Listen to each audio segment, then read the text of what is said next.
Sveiki, ar ką nors darote? Jei ne, tada eikite su manimi pasigaminti gręžimo stalo, stacionariai, gręžimo mašinai. Arba jei turite tik kokią nors stalviršiną, tai visai nesvarbu. Principas vis dar tas pats. Aš jau 100 kartų naudojau kokį nors ribotuvą gręžiant, bet pastaruoju metu jaučiu, kad jį naudoju daug dažniau. Taigi, aš prie gręžimo stalo. Apačios pritvirtinau tokią plokštę. Iš vandeniui atsparios faneros, iš vienos pusės laminuota lygiai apačioje, o iš kitos neslystančia, kad ruošinys gerai laikytųsi.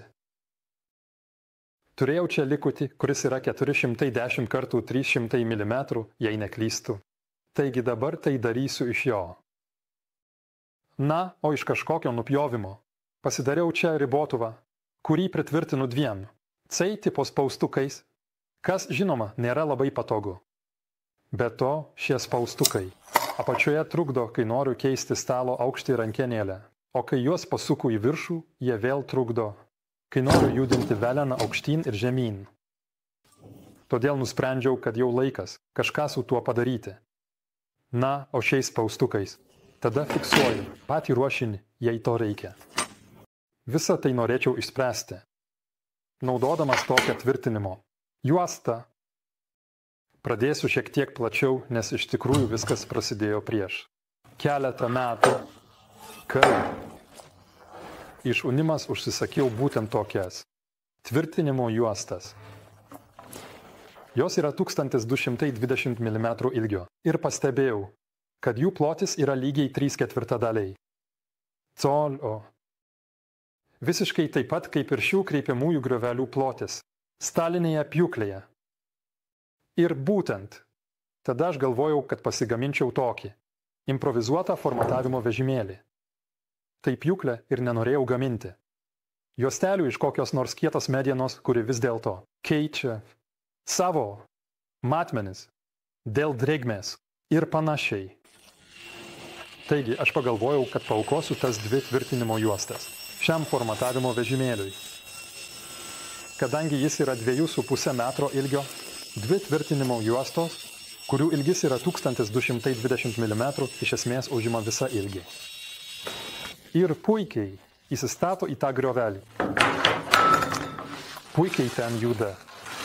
Žinoma, tai yra tiesų, niekaip nesikraipo, neišsipučia ir panašiai. Kalbant apie šį vežimėlį, manau, kad jis pasirodė tik viename vaizdo įraše, bet vis tiek mane tada nustebino, kad niekas to arba nepastebėjo, arba bent jau nekomentavo. Kas mane gana nustebino, nes tai yra toks dalykas, kuris atrodo gana neįprastai.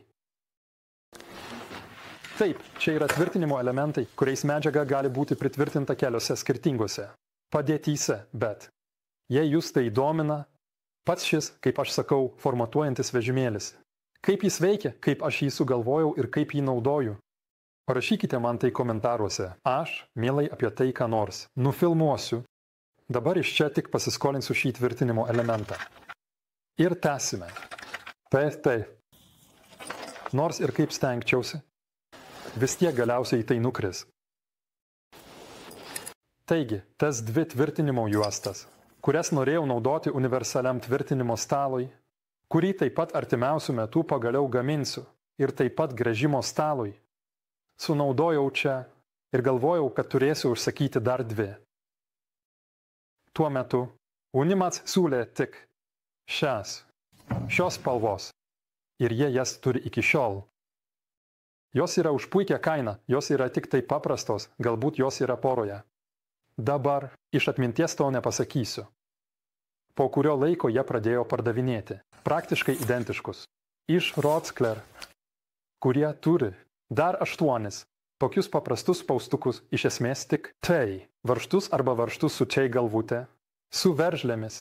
4 yra tokie kaip plokšti, sparniniai arba kaip tai pavadinti, o 4 yra 5 spindulių, kad būtų patogu laikyti rankoje. Bet kitaip ta juosta yra iš esmės identiška. Nors tai yra brangesnė, manau, kad ji ras savo pirkėjus. Pirma, yra tie spaustukai, kuriuos prie šių juostų arba turite pirkti, arba, žinoma, galite juos pasigaminti patys. Yra taip. Taip pat yra 2 geriau supakuota į kartoninį vamzdelį, kuris yra tikrai tvirtas, kad jo nesuspausčiau ranką. Ir jame dar yra toks prabangus plastikinis. Ir tik tada toje plastikinėje pakuotėje yra ta juosta. Kaip ir šios parduodamos atskirai. Kas su Čekijos transporto paslaugomis yra šiek tiek rizikinga, tuo tarpu šiuo atveju rizika, kad tai bus pažeista kelionės metu. Pas jūs yra minimali. Taigi, man tai patinka. Manau, kad šiuo atveju aukštesnė kaina yra pateisinama. Kaip jau pas Rotsklerį. Atsiprašau, kaip įprasta pas Rotsklerį, tai tiesiog yra kitos spalvos. Tai yra mėlyna, bet manau, kad tai yra identiškas gaminys. Nesunimas daug dalykų tiesiogiai gauna iš Taivano, kur vis dėlto kokybė yra šiek tiek geresnė nei tai, kas paprastai importuojama pas mus iš Kinijos. Ir Rotskler taip pat gamina arba perka. Taivane todėl. Manau, kad tai bus tas pats gamintojas. Šios juostos profilis yra visiškai toks pat, matmenys yra identiški, tik spalva skiriasi. Vidinis profilis yra sudėtingas, kad būtų galima įdėti būtent tuos varžtus su plokščia T formos galvute. Platesnius arba netgi klasikinius varžtus su šešiakampėmis galvutėmis. Problema yra ta, kadangi tai yra suprojektuota pagal imperinės vienetus. Mūsų M6 turi per mažą galvutę, o M8 turi per didelę galvutę, bet M8 puikiai tinka. Tik reikia šiek tiek nušlifuoti galvutę iš apačios, kad ji būtų šiek tiek plokštesnė. Ir iš šonų, kad būtų siauresnė. Tada tai taip pat tinka ir turite spaustuką. Taip, būkite atsargus, net ir varžtai, kurie yra šios rinkinio. Ar šių spaustukų dalis neturi metrinio sriegio, todėl ant jų negalėsite užsukti įprastos veržlės. Teoriškai man užtektų tik pusės, nes naudočiau tik 2 kartus po 30 cm, 2 juostas po 30 cm, bet nusprendžiau, kad man gaila pjauti į tiek mažų gabalėlių, todėl tiesiog perpjausiu per pusę. Žiūrėk, dėl to netrauksiu juostinio pjūklo, nupjausiu. Su kampiniu šlifuokliu man nelabai norisi pjauti, todėl nupjausiu paprastų rankinių pjūklų. Aš ten. Iš tikrųjų turiu 61 cm ilgio lentas, kurios iš to stalo. Išsikiš atgal. Va gręžimo mašina yra radialinė, tai reiškia, kad ji turi daug vietos gale. Ji sukurta taip, kad velenas galėtų būti stumiamas nuo stulpo, todėl ten iš esmės niekaip netrukdys. Galbūt tai kada nors ateityje. Teoriškai panaudosiu, jei vėliau reikės tą stalą pastumti toliau nuo stulpo. Taigi, dabar tiesiog perpjoviu, nušlifuosiu. Aš čia turiu gražų naują pjūklą. Su nauju bimetaliniu Bachko ašmeniu smulki 24 dantų colyje, todėl. Šiam aliuminiui tai bus puiku.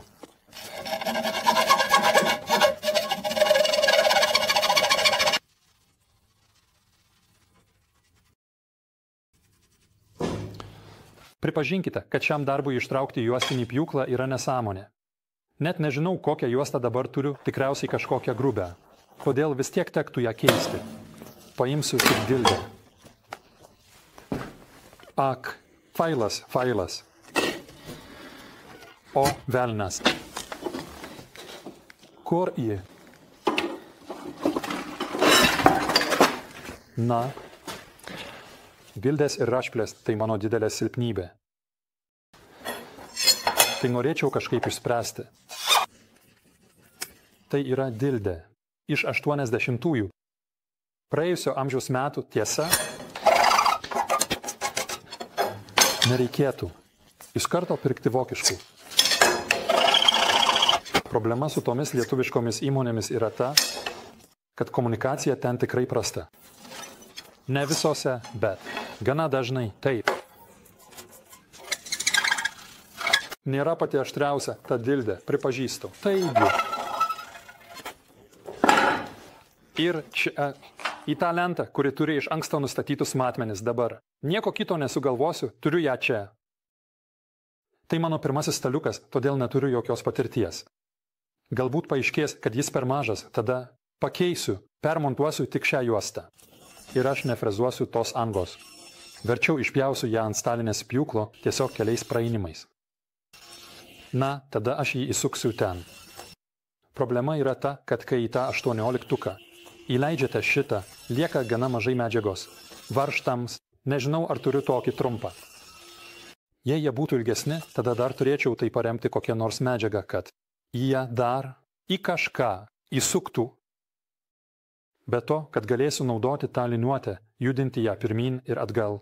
Tuo pačiu metu, kai ta juosta bus per visą stalo plotį, galėsiu naudoti šiuos spaustukus, kad prireikus galėčiau pritvirtinti ir patį ruošinį arba kokį nors šoninį atramą. Vis dar yra galimybė šoninį atramą pritvirtinti tokiu būdu, su spaustuku, jei prireiktų. Vienintelis dalykas, kurį dabar dar noriu padaryti, yra išfrezuoti viduryje skylę, kad galėčiau įdėti keičiamas plokštelės, nes žinoma, kai gręžiate ir kartais pragręžiate kiaurai, tai arba turėtumėte visada kažkuo paremti, kas man nelabai patiktų, arba tiesiog po kurio laiko, kai sugadinsite tą vidurį, galite jį tiesiog pakeisti kitų iš bet kokios medžiagos, kas, mano manimu, yra gana patogu. Tiksliai viduryje pažymėjau 100 ant 100 mm kvadratą. Kampuose išgręžiau 20 mm skersmens skylę ir tada sujungiau tai frezą. Na, aš į tą skylutę įkišu įvairių medžiagų įdėklus. Galiu naudoti tą pačią fanerą, kurią be to galiu apversti, todėl galiu turėti ją viršuje arba neslystančią, arba lygią, bet galiu ten. Iš to paties storio medžiagos, kuri yra standartinė 18 mm, įdėti, pavyzdžiui, MDF plokštę arba netgi medžio drožlių plokštę ar netgi visiškai paprastą statybinę fanerą arba bet kokią kitą medieną, kuri vėlgi yra daug draugiškesnė paprastiems medžio grąžtams. Iš HCS, tai yra iš aukštos anglies plieno. Man visada patiko Unimats, kad ten turite pasirinkimą. Ten galite nusipirkti tokį stalelį, galbūt net keliose kainų kategorijose. Arba jei norite jį pasigaminti namuose, galite ten nusipirkti bent jau kokių nors pusgaminių, kad rezultatas būtų šiek tiek elegantiškesnis. Kalbant apie tuos perkamus stalelius, kai kam, žinoma, laikas yra svarbesnis nei pinigai, todėl nenorės gaminti ir jam. Tas pirktas stalelis tiks. Aš norėjau pasidaryti tokį stalelį, kuris man tiktų, kad jis tiktų būtent prie tos radialinės gręžimo mašinos, ko paprasti staleliai tikriausiai visiškai netitiktų. Ir antra, aš galėjau tai pasidaryti iš medžiagos, kurią mėgstu, kuri man patinka ir mano nuomonė yra geresnė, nes dažniausiai tie staleliai būna iš MDF, o fanera tam tikrai labiau tinka. Tikrai yra gana patogi ta neslystanti danga, nes tada ruošinys taip lengvai neslysta. Ir jis remiasi iš apačios, todėl iš esmės yra du vienas prieš kitą. Jums net nereikia to labai stipriai priveržti ir tai laiko, kaip velnias. Taigi, aš pats esu smalsus, ką praktika atskleis. Dėl galimo poreikio keisti ar papildyti ar perdirbti. Ačiū, kad žiūrėjote. Būkite laimingi. Darykite ką nors.